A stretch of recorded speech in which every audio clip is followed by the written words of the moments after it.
Assalamualaikum warahmatullahi wabarakatuh. Hai teman-teman, izin memperkenalkan diri. Nama saya Irmanda Prahani, NPM 2113053-124. Saya dari kelas 3C, Prodi PGSD, Fakultas Keguruan dan Ilmu Pendidikan Universitas Lampung. Kali ini saya akan membuat video mendongeng yang berjudul Legenda Batu Gantung. Tugas ini dibuat untuk memenuhi mata kuliah Teori Apresiasi dan Sastra Anak yang diampu oleh Bapak Dr. Muhammad Fuad, M.Hum, dan Ibu Siska Megadiana, SPD MPD. Untuk itu, yuk simak videonya. Legenda Batu Gantung. Pada zaman dahulu, di sebuah desa kecil di tepi Danau Toba, hiduplah sepasang suami istri dengan seorang anak perempuan yang sangat cantik jelita bernama Seruni. Selain cantik, Seruni juga tergolong sebagai anak yang rajin, selalu membantu kedua orang tuanya ketika sedang bekerja di ladang yang hasilnya digunakan untuk kebutuhan sehari-hari. Suatu hari, Seruni harus bekerja di ladang seorang diri karena kedua orang tuanya ada keperluan di desa tetangga sebelah. Ia hanya ditemani oleh anjing peliharaannya yang bernama si Toki. Sesampainya di ladang, Seruni hanya duduk termenung sambil memandangi indahnya Danau Toba. Sementara anjingnya, si Toki, ikut duduk di samping sambil menatap wajah majikannya yang tampak sedang melamun. Sesekali, si anjing menggonggong untuk mengalihkan perhatian Seruni apabila ada sesuatu yang mencurigakan di sekitar ladang. Sebenarnya, beberapa hari terakhir ini, Seruni selalu tampak murung.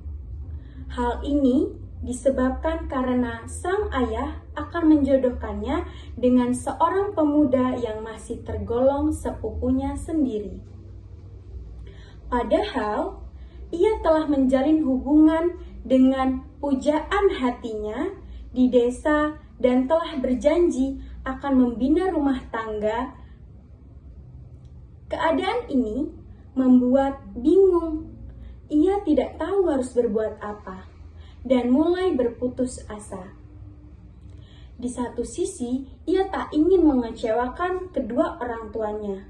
Namun, jika ia tidak menolak ajakan itu, dia harus berpisah dengan pemuda pujaan hatinya.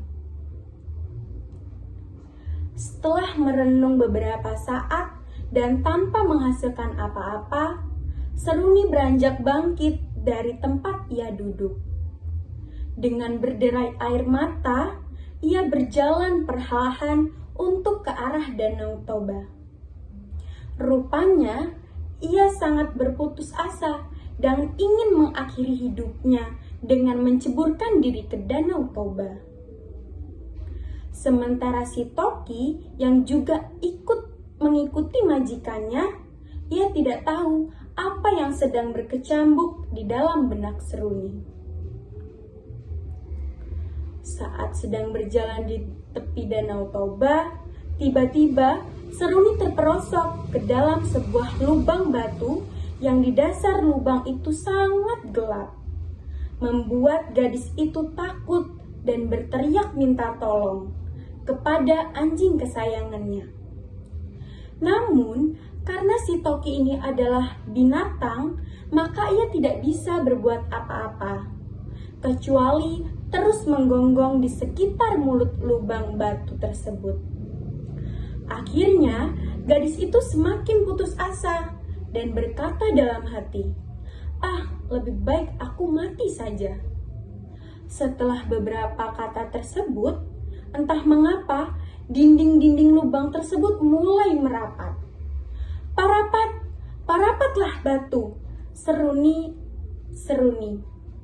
agar dinding batu itu semakin merapat. Melihat kejadian tersebut, si Toki langsung berlari ke arah rumah untuk meminta bantuan. Sesampai di rumah, si Toki segera menghampiri kedua orang tua Seruni yang kebetulan sudah pulang dari tetangga sebelah. Sambil menggonggong, mencakar-mencakar tanah, dan mondar-mandir di sekitar majikannya, si Toki berusaha memberitahu kepada kedua orang tua bahwa Seruni ini dalam bahaya. Sadar apa yang diisyaratkan oleh si Toki, orang tua Seruni berlangsung beranjak menuju ladang. Keduanya berlari mengikuti si Toki hingga sampai ke tepi lubang tempat gadis mereka terperosok. Ketika mendengar jeritan anaknya dari dalam lubang, sang ibu membuat obor sebagai penerang karena hari mulai gelap. Sementara sang ayah berlari menuju desa untuk meminta bantuan. Tak lama kemudian, sebagian besar tetangga telah berkumpul di rumah ayah untuk bersama-sama menuju ke lubang tempat Seruni terperosok. Mereka ada yang membawa tangga bambu, tambang, dan obor sebagai penerang. Sesampainya rombongan di ladang, sambil bercucuran air mata, Ibu Seruni berkata kepada suaminya, "Pak, lubangnya ini terlalu dalam dan tidak tembus cahaya.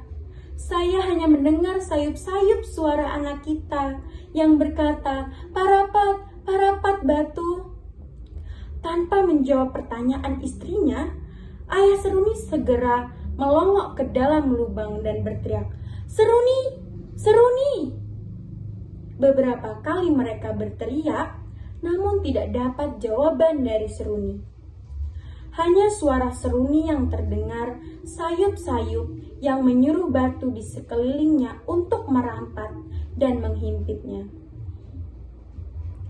Warga yang hadir di tempat itu juga berusaha untuk membantu dengan mengulurkan seutas tambang hingga ke dasar lubang. Namun, sama sekali tidak disentuh atau dipegang oleh Seruni. Merasa khawatir, sang ayah memutuskan untuk menyusul putrinya masuk ke dalam lubang. "Bu, pegang obor ini. Saya akan turun menjemput anak kita." "Jangan gegabah, Pak. Lubang ini sangat berbahaya," cegah sang istri. "Benar, Pak. Lubang ini sangat gelap," sahut seolah tetangga-tetangga tersebut.